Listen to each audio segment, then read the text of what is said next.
Y finalmente, el punto 1.3, se consolidan esos dos bandos. Dice aquí vuestro libro, yo os he puesto en el esquema, tenéis que sacar el esquema, tenéis que tenerlo ahí, o por lo menos anotarlo. Dice, el hecho incontrovertible de que iba a haber una guerra, pues acabó en que se conformaron dos bandos. Qué bonita frase eso del hecho incontrovertible. Eso significa que estaba claro, ¿verdad? Estaba claro que iba a haber una guerra, por eso se conforman dos bandos. Pero pon el hecho incontrovertible de que, ponlo, estudiatelo, porque es una palabra tan fantástica. Una controversia es una polémica, una controversia es una discusión, una polémica. Entonces, si es incontroversia, es que no hay discusión. El hecho incontrovertible es que es indiscutible, que no está claro, ¿entiendes?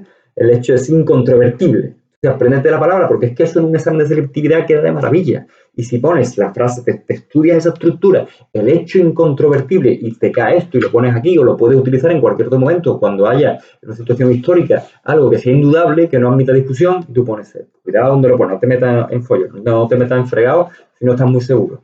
Pero, por ejemplo, aquí cabría perfectamente el hecho incontrovertible de que iba a haber una guerra, suscitó la conformación de dos bandos, ¿vale? Fíjate esa frase, porque esa frase es una frase fantástica.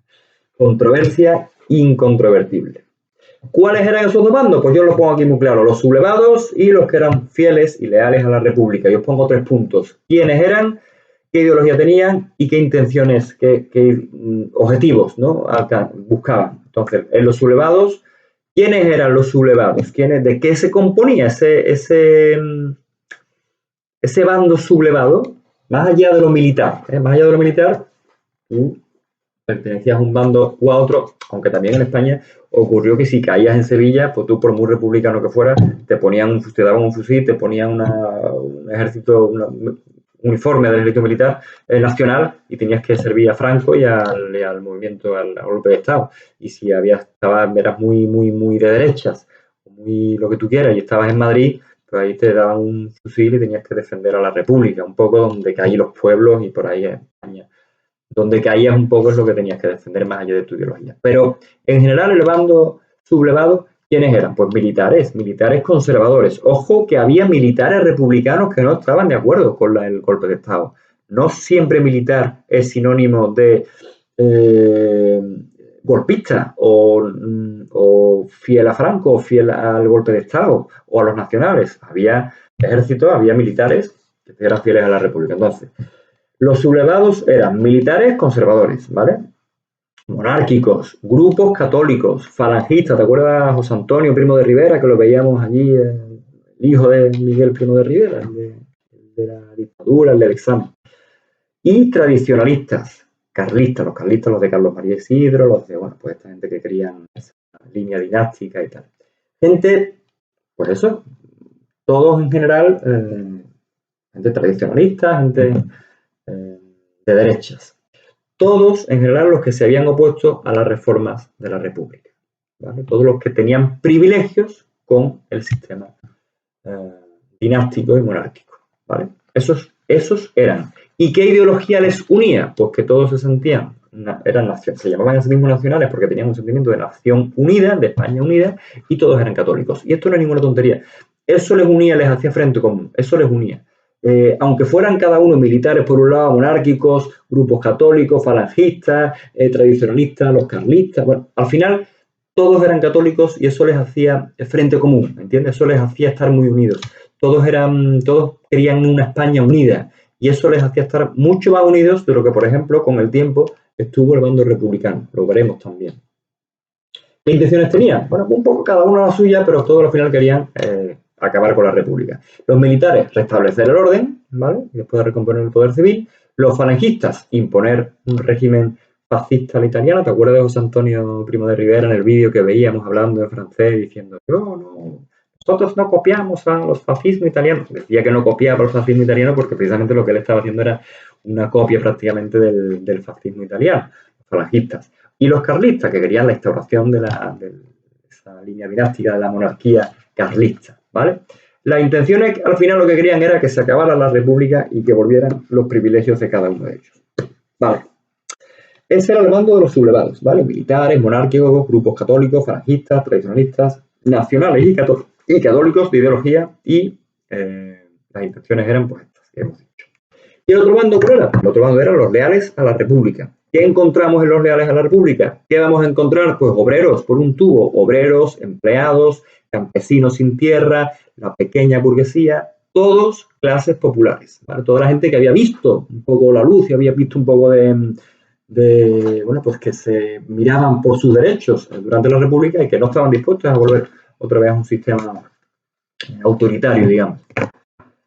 ¿Quién más? ¿Quién más había ahí? Clase media republicana e intelectuales y artistas. Estos no eran clases populares, pero eran por clase media republicana, gente, pues oye, burgueses que tenían sus negocios y que no estaban de acuerdo nomás con ese régimen autoritario. Intelectuales, por supuesto, gente al final con dos dedos de frente y con luces que sabían lo terrible que era volver sobre todo, entrar en un enfrentamiento, en una guerra civil, ¿no? En una guerra, sabían lo terrible que era una guerra y que por supuesto no estaban dispuestos a otra vez a volver a la falta de libertad de expresión, a la censura de prensa que habían vivido recientemente con la dictadura de Primo de Rivera y casi en el bienio conservador en la República. Bueno,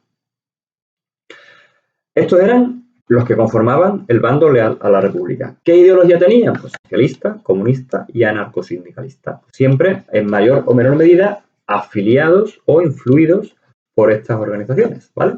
Todos ellos eran definidos por la izquierda como rojos. Este adjetivo no os lo tengo ya mucho que explicar porque esto vosotros entendéis un montón. De derecha y de izquierda entendéis un montón, aunque no tenéis mucha idea de lo que es, de que no.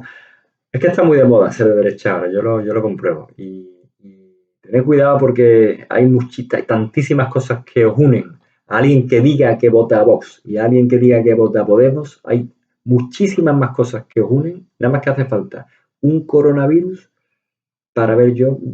Acabo de vivir un momento fantástico y a las 8 de la tarde que me llama mi mujer. Nacho, que están aplaudiendo.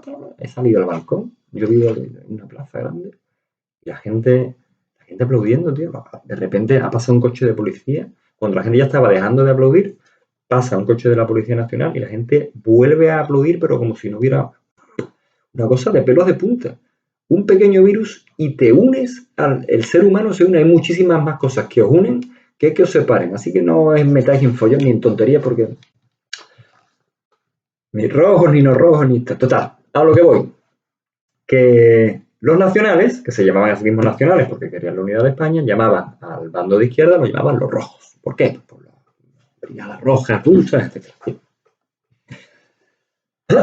¿Y qué intenciones tenían? Pues defender la República, que era legítima, y apoyar al Frente Popular, que era el gobierno que estaba en ese momento funcionando, ¿verdad? Defensa de la República, defensa legítima, dice vuestro libro. Legítimo legítimo viene de lex legis, en latín significa ley. Lo digo sobre todo por los de ciencia, lex legis. Legis, legítimo, quiere decir que el gobierno de la República era conforme a ley. Había salido de un sistema de gobierno republicano, de unas elecciones municipales, y luego conforme a una constitución. Vale que era una constitución con poco consenso, vale, y vale que era una constitución más bien de izquierda, vale, pero era una constitución legal, era democrática, era conforme a ley. Y el gobierno que había en España, aunque fuera un poco desastre, el Frente Popular era un poco desastre, había descontento social, había magnicidios, había asesinatos, ¿vale? Pero era un gobierno conforme a ley, era legítimo, ¿entiendes? Y entonces, pues ellos lo que querían era defender ese gobierno. Dice aquí, importante, había partidarios de reformas, había partidarios de una revolución social, había partidarios del anarquismo. Esto es muy importante. Este último renglón que os pongo hoy en negrita es importante, lo vamos a ver más adelante, porque esto es el espejo, lo contrario a lo que os he dicho antes en el bando nacional. En el bando nacional podían ser monárquicos, falangistas, carlistas, lo que tú quieras, pero al final todos eran católicos y sentimiento de nación unida, nacionales y católicos. Y esto les unía. En el bando de los leales a la República había partidarios de reforma. Los socialistas eran partidarios de que a través de la reforma se consiguieran cambios socialistas. Un pasito más, los comunistas ya eran partidarios de una revolución social, ¿no? La revolución, la dictadura del proletariado, ¿no? Que hablaba Marx. Bueno, y los anarquistas, que ya eran partidarios de que todos, no a la autoridad, no a los partidos políticos, no todo el tiempo de huelgas y tal, bueno, anarquía, ¿no? Entonces, eran distintas ideologías que van a ir resquebrajando la unidad del bando de izquierdas y que se va a reflejar en el ejército republicano y que va a terminar por minar los gobiernos de la República, porque la República sigue teniendo su gobierno, ¿eh? Así que vamos a ver cómo funciona. En los gobiernos de la República y el ejército de la República se va a ir viendo resquebrajado por esta falta de unidad que al final es algo que siempre le ocurre a la izquierda. La derecha al final siempre acaba unida en torno a grandes ideologías, estés tú de acuerdo o no con ellas, y la izquierda siempre hay gente que dice, no, pero esto no debería ser así, esto debería hacerse así, con reformas. No, con reformas no, con revolución social. No, con revolución social no, mejor eliminando la autoridad, con anarquía. Y la izquierda siempre tiene decisiones, siempre tiene distintos tipos que al final acaban un poco a la gresca, pero esto ocurre ahora mismo, hoy en día también. Entonces este último renglón es muy importante. Y con esto terminamos el punto 1.3 y el punto 1. Para el día de hoy está fenomenal. Lo vais viendo, necesito feedback, necesito que me escribáis, que me vayáis escribiendo. Depende de cómo vayamos, cómo han funcionado estos 3 puntos, ¿avanzamos o no avanzamos? ¿Vale? Echarle cuenta a esto que los pongo produzcamos y a los vídeos que os he puesto también, ¿vale? Chao, chicos. Besos para todos. Ánimo, fuerza, no paréis. Adelante.